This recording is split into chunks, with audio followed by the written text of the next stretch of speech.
வணக்கம் மக்களே. விஜய் சார் வந்து கரூருக்கு பொதுக்கூட்டத்துக்கு போனாருங்க. அவர் போயிட்டு வந்த கொஞ்ச நேரத்தில் ஒரு சம்பவம் ஒன்று நடந்தது. அந்த சம்பவத்தில் பார்த்தீங்கன்னா 41 பேர் உயிரிழந்தாங்க. 41 பேரும் பொதுமக்கள். பொதுமக்கள் 41 பேர் உயிரிழந்தாங்க இல்லையா? அப்போது அரசியல்வாதிங்க சில பேர் போய் பார்த்தாங்க. எப்படி பார்த்தாங்க?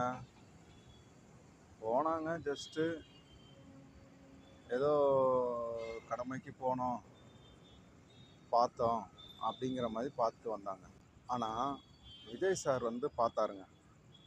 விஜய் சார் வந்து ஒவ்வொரு பாதிக்கப்பட்ட உயிரிழப்பு ஏற்பட்ட குடும்பங்களுக்கு 20 லட்ச ரூபா கொடுத்தாரு. அது மட்டும் இல்லாமல் அந்த குடும்பத்தாருக்கு இன்சூரன்ஸ், லைஃப் இன்சூரன்ஸ் போட்டு கொடுத்தாரு. அது இல்லாமல் அந்த குடும்பத்தாருக்கு என்னென்ன தேவையோ, அவங்களுக்கு என்னென்ன உதவிகள் தேவையோ அந்த உதவிகள் எல்லாமே அவர் செஞ்சார். அது இல்லாமல் டிவிகே கட்சியை சார்ந்தவங்க நிறைய பேர் அந்த பாதிக்கப்பட்ட குடும்பங்களுக்கு உதவி செய்துட்டு வராங்க.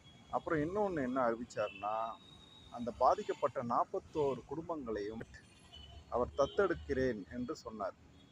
ஸோ இந்த மாதிரி அவர் வந்து அந்த மக்களுக்கு வந்து ஸ்டார்டிங் முதல் கடைசி வரை, அதாவது அந்த சம்பவம் ஏற்பட்ட நாள் முதல் அவர்கள் காலம் முழுவதும் உதவி செய்ய அவர் முன் வந்தார்.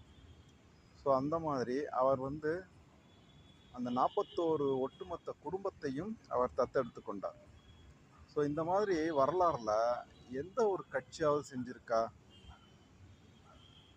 ஒரு நாளும் செஞ்சது கிடையாது. இதுவரை யாரும் செஞ்சது கிடையாது. இதுதான் உலகம்.